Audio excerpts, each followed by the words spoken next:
കുന്നംകുളം വടക്കേക്കാട് അഞ്ഞൂരിൽ പെരുന്നാളിനിടെയുണ്ടായ സംഘർഷത്തിന്റെ പ്രതികാരമെന്നോണം വീടിന് തീയിട്ടു. കുന്നംകുളം അഞ്ഞൂരിലെ വാടക ക്വാർട്ടേഴ്സിൽ താമസിക്കുന്ന അജിത്തിന്റെ വീടിനാണ് തീയിട്ടത്. ഇന്നലെ രാത്രി 11:30 സംഭവം. അഞ്ഞൂർ പള്ളിപ്പെരുന്നാളുമായി ബന്ധപ്പെട്ട ഇരുവിഭാഗങ്ങൾ തമ്മിൽ സംഘർഷം നടന്നിരുന്നു.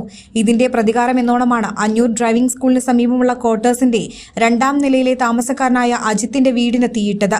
വീടിനുള്ളിലേക്ക് പ്രവേശിക്കുന്ന ഭാഗത്ത് ചിരട്ടയും പേപ്പറുകളും ഉൾപ്പെടെയുള്ള സാധനങ്ങൾ കൂട്ടിയിട്ടാണ് കത്തിച്ചിട്ടുള്ളത്.